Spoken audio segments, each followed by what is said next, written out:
గ్రంథంలో యేసయ్య చాలా మంచి విషయాలు చెప్పాడండి. మనకి ఆత్మీయ జీవితంలోనే కాదు, దైనందిన జీవితంలో కూడా ఉపయోగపడే అద్భుతమైన విషయాలు చెప్పాడు. వాటిలో ఒకటిది, లోకంలో ఉన్న వ్యక్తులు మీరు ఈక్వల్ కాదు, వాళ్ళకి భిన్నమైనటువంటి వ్యక్తులు మీరు అన్నాడు. వాళ్ళు చేసినట్లే మీరు చేస్తే ప్రయోజనం ఏముంది? వాళ్ళు మీరు ఈక్వలే కదా, కానీ మీరు పరలోకమందున్న తండ్రికి కొడుకులు కూతుళ్ళు అన్నాడు. మీరు పరలోకమందున్న మీ తండ్రికి కుమారులు కుమార్తెలు అగున్నట్లు లోకంలో లోకస్తుల్లాగా వాళ్ళతో ఈక్వల్గా కాదు, వాళ్ళని మించి ఉండాలి మీరు అన్నాడు. అంటే ఎలా ఉండాలి వాళ్ళని మించి అంటే, పొరుగువాన్ని ప్రేమించు, శత్రువుని ద్వేషించు. ఈ సహజంగా లోకస్తులు చేసే పని. తనకు కంఫర్ట్గా ఉన్న వాళ్ళని ప్రేమిస్తారు, తనను ద్వేషించే వారిని శత్రువుగా చూసి వాళ్ళని ద్వేషిస్తారు. కాబట్టి లోకస్తులు చేసినట్టే నువ్వు కూడా చేసే అవకాశం ఉంది. నిన్ను ప్రేమించే వారిని నువ్వు ప్రేమించటం, నిన్ను ద్వేషించే వారిని నువ్వు కూడా ద్వేషించటం లోకస్తుల్లాగానే చేసే అవకాశం ఉంది. నువ్వు అలా చేస్తే నువ్వు లోకస్తుడివే, లోకస్తురాలివే. నీ స్పెషల్ ఏంటంటే, పరలోకంలో ఉన్న ఆయనకు నువ్వు కొడుకువి కూతురువి కనుక నీ స్పెషల్ ఏంటంటే, లోకస్తులు చేసిన దానికి భిన్నంగా నువ్వు చేస్తావు. అదేంటంటే, శత్రువుని కూడా నువ్వు ప్రేమించగలుగుతావు.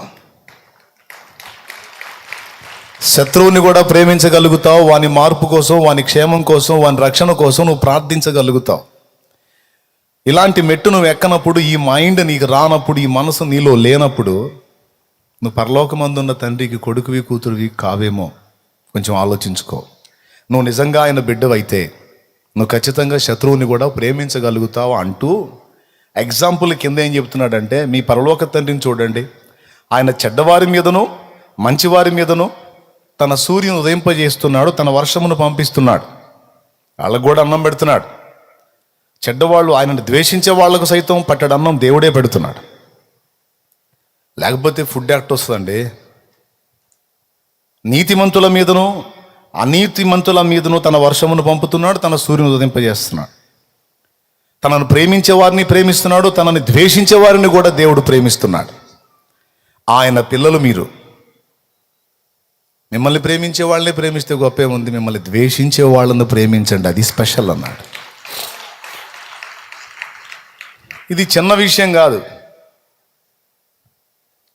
పుట్టింటోళ్ళు ఇంటికి వచ్చినప్పుడు సోదరి చాలా హడావుడి చేసిద్ది తన తల్లిదండ్రులు వచ్చినప్పుడు. అదే భర్తకు సంబంధించిన తల్లిదండ్రులు వచ్చినప్పుడు చాలా అభ్యంతర పడిద్ది.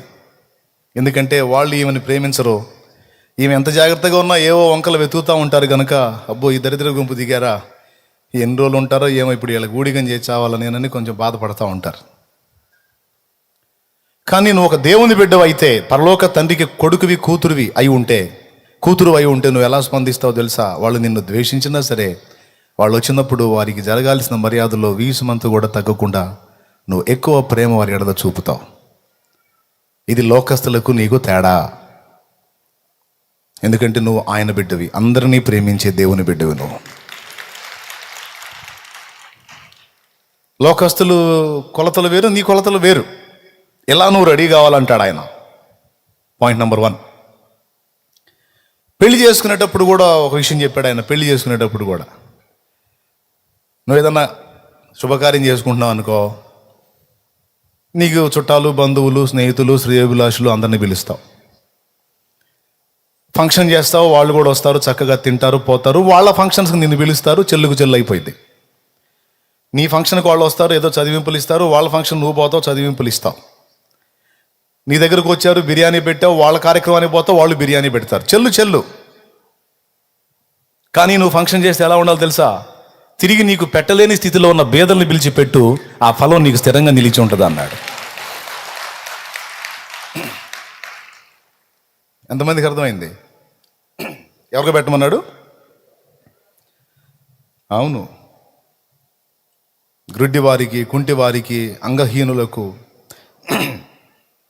లేమి గల వారికి పిలిచిపెట్టో. వారు బీదలు కనుక నువ్వు పెట్టినట్టు తిరిగి నీకు పెట్టే స్తోమత వాళ్ళకు ఉండకపోవచ్చు. చక్కగా నువ్వు పెట్టింది తింటారు, తృప్తిగా, సంతోషంగా. ఆశీర్వదించి వెళ్ళిపోతారు. వాళ్ళు తృప్తి చెంది వాళ్ళు చేసినటువంటి ఆశీర్వాదం ఏదైతే ఉందో అది నీకు స్థిరంగా నిలిచి ఉంటుంది. అదే బంధువుడు అనుకో, ఖచ్చితంగా రాసుకుంటాడు, గుర్తుపెట్టుకొని మరి. ఆడు కార్యక్రమానికి మనకు పిలుస్తున్నాడు నాయన, ఆయన పిలవకపోతే ఎట్లా? మొన్న పోయినప్పుడు వాడు పిలిచి మనకి అన్ని చేశాడు కదా, మన దగ్గరికి వచ్చి మన కార్యక్రమానికి వచ్చి చేశాడు కదా, మనం కూడా పోవాలి వాడికి. చల్లేసుకోవటమే. కొంతమంది అయితే బిందె చదివిచ్చారా కాగు చదివిచ్చారా కూడా రాసుకుంటారు.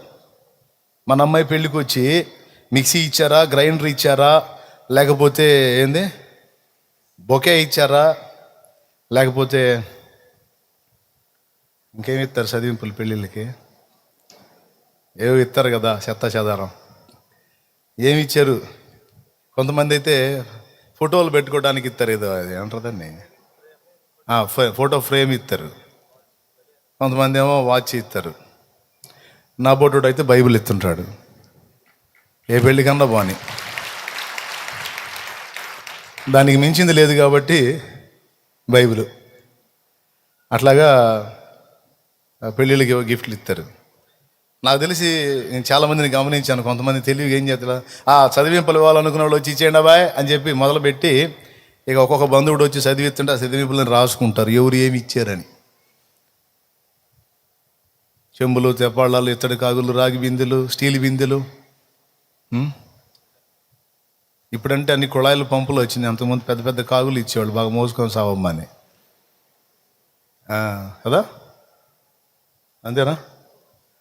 కొంతమంది బాగా క్లోజ్ అయిన వాళ్ళు ఉంగరాలు, బ్రాస్లెట్లు, చైన్లు ఇస్తూ ఉంటారు. ఇది రాసుకొని నీట్గా. మళ్ళీ వాళ్ళ కార్యక్రమాలు వచ్చినప్పుడు చక్కగా వెళ్ళిపోయాడు, మనకి చైన్ పెట్టాడు, ఎన్ని తులాలు పెట్టాడు, ఎన్ని సెవర్లు పెట్టాడు, కత్తి మించి అయ్యాలరా మనం అప్పు చేసైనా సరే.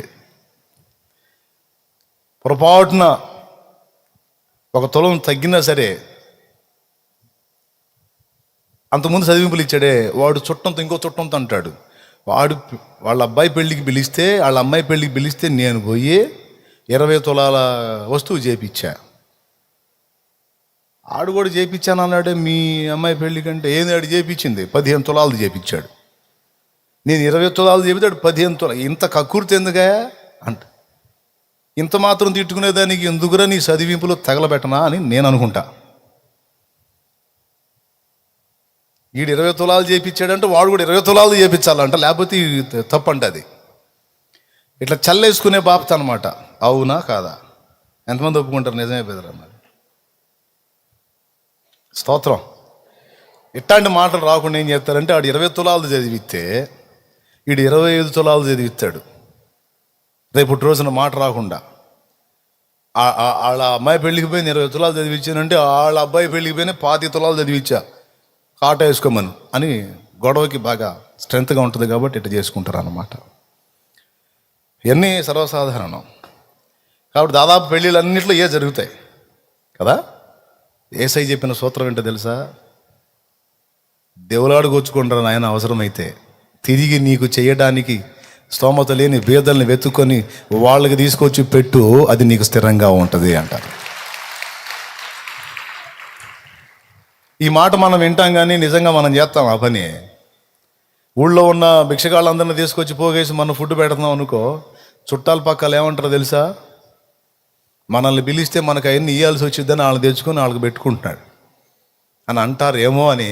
వాక్యం ఎలా ఉన్నా కూడా మనం అటు చేయం. సరే నేను చెబుతున్నాను, వాళ్ళకి పిలిచి పెట్టు, కానీ ఫలము నిలిచి ఉండేటట్టు జాగ్రత్త పడాలంటే మాత్రం తిరిగి నీకు ఇవ్వలేని స్థితిలో ఉన్న వాళ్ళకి సహాయం చేయి. దేవునికి మహిమ. హల్లెలూయా. అది నిలిచి ఉంటుంది. ఇప్పుడు భిక్షగాడికి దానం చేశావు, అతను మళ్ళీ తర్వాత ఏదో లాటరీ టికెట్ తగిలింది, ధనవంతుడు అయ్యాడు, నేను వెతుక్కొని వచ్చి నీకు మళ్ళీ దానం చేస్తాడేంది? అసలు ఎవరో కూడా తెలియదు. అలా ఇచ్చిన దానం, దాని ఫలం నీకు నిలిచి ఉంటుంది. ఏది గొప్ప? బదులుకు బదులు ఇచ్చేవాడికి పెట్టడం గొప్ప, తిరిగి ఇవ్వలేని స్థితిలో ఉన్నవాడికి పెట్టడం గొప్ప? పెద్దగా అది దేవుని బిడ్డ లక్షణం. అది దేవుని బిడ్డ లక్షణం. ప్రేమించే వాళ్ళని ప్రేమించడం లోక సంబంధుల లక్షణం. శత్రువుని కూడా ప్రేమించటం దేవుని బిడ్డ లక్షణం. ఏది గొప్ప? అది 2. మూడవది, ఏదైనా ఒక అకేషన్కి నువ్వు పిలువబడ్డప్పుడు, ఒక ఫంక్షన్కి లేదా ఒక కార్యక్రమాన్ని నువ్వు పిలువబడ్డప్పుడు యేసయ్య చెప్పాడు, కొంతమంది కనబడాలని ఏం తపన పడినా పడుతుంటారు, ముందు ముందు ముందు ముందు ముందు ముందు వేదిక మీదకి రావడానికి ఇష్టపడతారు. యేసుప్రభు ఏం చెప్పాడంటే, ఎక్కడికైనా నువ్వు అలాంటి కార్యక్రమాలకు వెళ్ళినప్పుడు, నీకు పిలుపుంటే వెళ్తావు కదా, వెళ్ళినప్పుడు నువ్వు ముందు ముందుగానే పోయి పైకి ఎక్కి కూర్చున్నావు అనుకో, ఫంక్షన్లో నువ్వు అక్కడే పెద్దోడు ఉండవుగా, నీతో పాటు అందరిని పిలుస్తారు. నీకంటే ఘనుడైన వాడు వచ్చాడు అనుకో, మొహమాటం లేకుండా నీ దగ్గరికి వచ్చి, బ్రదర్ కొంచెం ఇక్కడ కొంచెం లేచి వెనక్కి కూర్చుంటావా, ఇక్కడ మన ముఖ్య అతిథి వచ్చారు వారు కూర్చుంటారు అంటే గాలి తుస్సుమని పాయే. హెచ్చులెచ్చులుగా పోయి అందరికంటే బాగా కనపడాలని మెయిన్లో కూర్చుంటే, నీకంటే మనగాడు ఇంకో కూడా వస్తే నీ బంధువే, లేకపోతే నీ స్నేహితుడే, లేకపోతే నిన్ను ఆహ్వానించినోడే, లే ఇక్కడ నుంచి లే వెనక్కి పో అంటే ఎంత దరిద్రంగా ఉంటుంది అది, ఎంత అవమానం. ఇదేం కాదు, యేసయ్య చెప్పాడు. నిన్ను పిలిచినప్పుడు నువ్వు ఎక్కడ ఉండాలని యేసయ్య చెబుతున్నాడు సలహా, చివర్లో కూర్చోమన్నాడు. మెయిన్కు పోయి మెయిన్లో కనపడాలని ఎగబడవాకు రప్పించోడా, చివరికి వెళ్ళి కూర్చో. నువ్వు చివర్లో కూర్చున్నప్పుడు నేను ఎరిగిన వాడు, నిన్ను ఆహ్వానించిన వాడు చూచి, ఏంది నువ్వు ఇక్కడ కూర్చున్నావేంది, అదే రే హడావుడి చేసి వచ్చి, నో ఇది కాదు నీ ప్లేస్ అక్కడ అని అందరి ఎదుట నిన్ను అక్కడి నుంచి తీసుకొని వస్తుంటే అది ఎంత గౌరవంగా ఉంటుంది.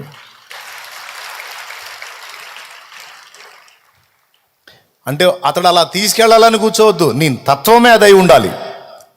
అతడు తీసుకెళ్ళినా తీసుకెళ్ళకపోయినా నాదేముంది, నేను ఎంతటి వాడిని అనే నేచర్ కలిగి ఉండి చివరిలో కూర్చో అన్నాడు. ఏది గొప్ప, ఎగబడి పైన కనపడటం గొప్ప, లేకపోతే ఏమైంది నాన్న, ఒక మాట పడితే ఏమైంది నాయన, అమ్మా నన్ను అంటదా ఏందంట, నీకేంది నన్ను అంటారా, అబ్బో ఏ అననే, నవ్వనే, అవమానంగా మాట్లాడనే, తృణీకరించనే, కృతజ్ఞతలు చెప్పుకొని మెల్లకుండరా, కళ్ళకుండా మెల్లకుండరా, ఓ టైం ఉంటుంది. నిన్నన్నోళ్ళ ముందు నీ తలనెత్తి హెచ్చిస్తాడు దేవుడు. నిన్ను సిగ్గుపరిచిన వారు సిగ్గుపడేటట్లుగా నిన్ను ఉన్నతమైన స్థితిలోకి తీసుకెళ్తాడు ఆయన. అమ్మమ్మమ్మ కొంతమంది వచ్చి నా దగ్గర ఏం ఏడిసింది ఏడుతుంటారు, నాకు కలిగిన అవమానం అన్నయ్య మామూలు అవమానం కాదు అన్నయ్య, అసలు అప్పుడైతే చచ్చిపోవాలనిపించింది అన్నయ్య అని ఏడుతూ ఉంటారు. ఎందుకమ్మా, నన్ను అందరూ కలిసి అవమానపరిచారు అన్నయ్య అంట. ఇంత ఫీల్ అవుతున్నావు అంటే నిజంగా నువ్వు పోవటమే కరెక్ట్ అనుకుంటాను నేను. ఇలాంటి సోదరులు ఎందుకు తల్లిని, పిచ్చి మొహమా. రేపటి రోజున దేవుడు నీ తలనెత్తినప్పుడు నువ్వు సంతోషించాలన్నా, దేవుడు నిన్ను హెచ్చించినప్పుడు చూసిన వాళ్ళు సిగ్గుపడాలన్నా ముందు నిన్ను అవమానపరచాలి కదా. పర్వాలేదు, అవమానం పరిచారంటే సాక్ష్యం ఉంది ఇక అంతే, భవిష్యత్తులో స్తోత్రం ఏంటి లేదా సాక్ష్యం. ఈరోజు నలుగురిలో నిన్ను నవ్వుల పాలుగా మాట్లాడారంటే భవిష్యత్తులో తప్పకుండా సాక్ష్యం ఉంటుంది. ముందు నవ్వేవాళ్ళు నవ్వనే, తర్వాత నిన్ను చూసి ఏడవాలిగా, ఫీల్ అవ్వకూడదు. సరే ఓకే, హ్యాపీ, దేవునికి స్తోత్రం, మీరు చేసే అవమానాలని నా యేసయ్య చూస్తున్నాడు. కానీ పంచుకోండి, నవ్వుకోండి, అనుకోండి, ఏమైంది, నాకు తోడై ఉన్నవాడు ఎవరో ఉన్నాడు కదా, నా ప్రభు, ఆయనే న్యాయం తీరుస్తాడు. ఏమైంది, ఘనతను బట్టి పొంగిపోవటం కాదు, తృణీకారాన్ని బట్టి పొంగిపోవటమే దేవుని బిడ్డ లక్షణం. రివర్స్ మంది అంతా ఘనత వచ్చిందంటే కృంగిపోవాలి. వామ్మ ఏంది నాయన, నేను మయంపరచబడుతున్నాను, ఏంది నువ్వు కదా మయంపరచబడాలి. తృణీకారం వస్తేనే పొంగిపోవాలి. ఎందుకంటే తృణీకారం వచ్చింది అంటే దేవుని దగ్గర నుండి సన్మానం లభించింది. ఆట పర్లేదు అనుకొని నన్ను గురించి ఎన్ని రకాలుగా అనుకున్నారో, జోకులు వేసుకున్నారు, ట్రోల్ చేసుకున్నారు, ఎగతాళిగా మాట్లాడుకున్నారు, ఏం చేయగలిగారు? వేల మంది, లక్షల మందికి పరిచయం, లక్షల మందికి కోట్ల మందికి పరిచయం అయ్యేటట్టు చేశాడు ఆయన. क्या हो गया? कुछ भी नहीं, थोड़ा भी फर्क नहीं पड़ता, డబల్ హో జాతా బ్లెస్సింగ్, రెండింతలు అవుతుంది ఆశీర్వాదం, ఏం పరకలేదు. ఎక్కడ మనం హ్యాపీ ఫీల్ అవ్వాలో, ఎక్కడ మనం అభ్యంతరపడాలో తెలుసుకొని ఉండాలి. ఏది గొప్పో తెలుసుకొని ఉండాలి. పొగడ్తలను బట్టి ఆనందపడటం గొప్ప కాదు, తృణీకారాల్లో ఆనందించడం క్రైస్తవుడి లక్షణం. ఏది గొప్ప అంటే ఇది గొప్ప. 3, మొదటిది ఏంటి? ఇది 4ది ఇప్పుడు చెప్పింది. మొదటిది ఏంటిది? ఏదో ఒకటి. రెండోది ఏంది? అదే ఆ తర్వాతదే. మూడోది ఏంటంటే దాని తర్వాతదే. శత్రువుని ప్రేమించడం మొదటిది. తిరిగి ఇచ్చేవాడికి కాదు, ఇవ్వలేని వాడికి సహాయం చేయటం. మూడవది ఎగబడి పైన కూర్చోవటం కాదు, తగ్గించుకొని చివరు కూర్చోవటం.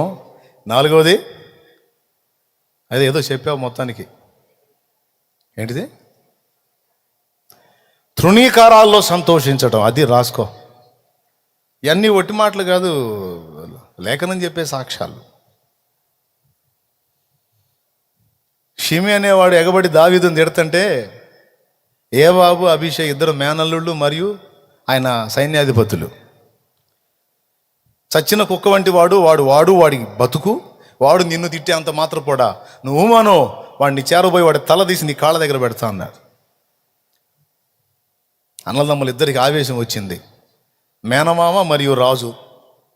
ఆయన తేలిగ్గా మాట్లాడుతుంటే మరి ఇటు బంధు ప్రీతి, అటు పక్క రాజును అంటుంటే సైనికుడిగా మరి బాధ కదా.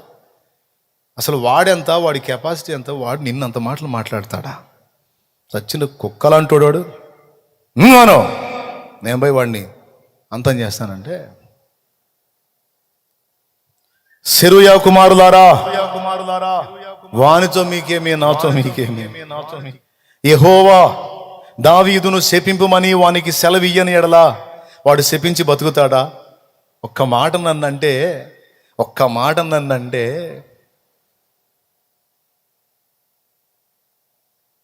నాబాలుకి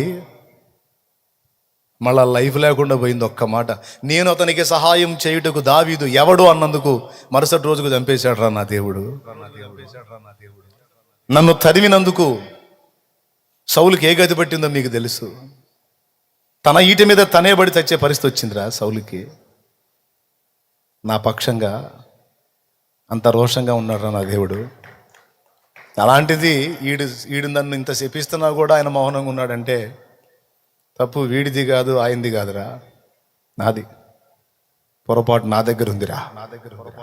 తప్పుడు పని చేసింది నేను రా, తప్పుడోడిని నేను రా. ఆయన్ని గాయపరిచారా, ఆయన బాధ పెట్టారా, చెడిపోయిన పని చేశారా, చెడిపోయిన పనులు చేశారా? నన్ను ప్రేమించి గొర్రెలు కాసుకుని నన్ను రాజుగా హెచ్చిస్తే పనికిమాలిన పనులు చేశాను రా. నేను అర్హుణ్ణే, తిట్టనియండ్రా వాడిని, తిట్టనియండ్రా. నేనంటే నా దేవుడికి చాలా ఇష్టం రా, చాలా ఇష్టం. నేను పుట్టకముందే మా అమ్మ కడుపులో ఉన్నప్పుడే ఏర్పరచుకున్నాడు రా నన్ను, అంత ఇష్టం. అలాంటి వాడు నన్ను ఇలా అప్పచెప్పాడు రా.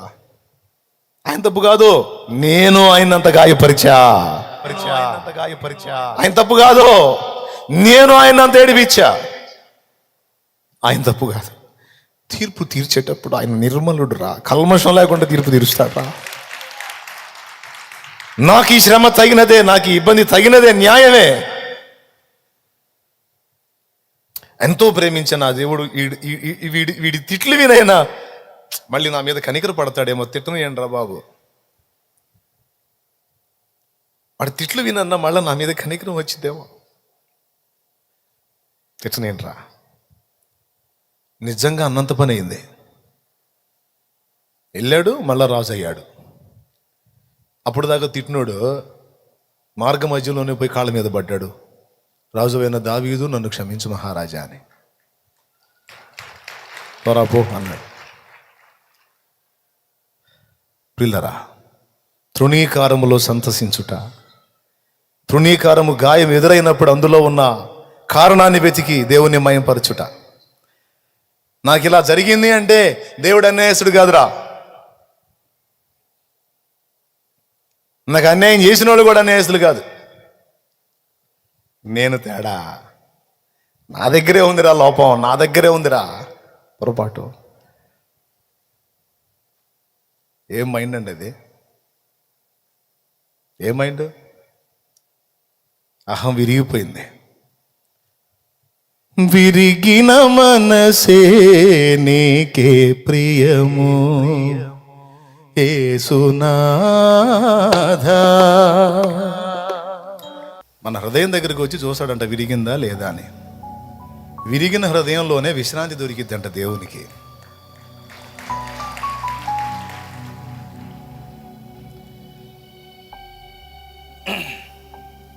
విరిగిన దానిని కోరదు లోకం, విరుగని చోని దృష్టిలో శూన్యం. విరిగిపోతేనేమో లోకం ఒప్పుకోదు. ఏదైనా విరగకుండా పటిష్టంగా ఉండాలి. విరక్కపోతేనేమో నువ్వు ఒప్పుకోవు. దేవా,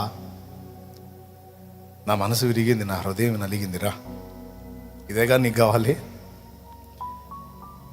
విరిగిన మనసే నీకే ప్రియము యేసునాథా.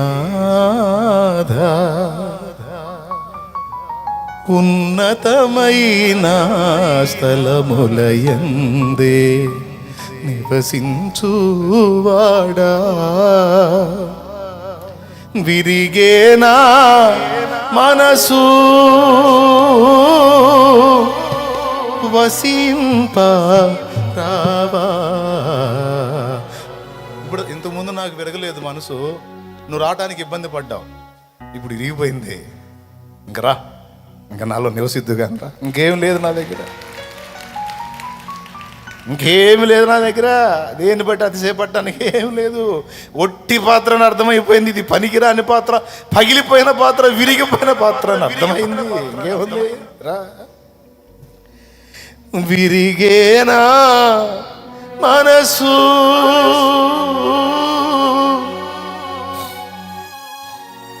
వసింప రావా, వసింప రావా. అదే హృదయ సౌందర్యం. విరిగిన హృదయమే సౌందర్యవంతమైన హృదయం ఆయనకి. తృణీకారాలతో, తిరస్కారాలతో, అవమానాలతో, గాయాలతో నాకు నిమిత్తం లేదు. ఎందుకంటే విరిగిపోయి ఉన్నాను నేను.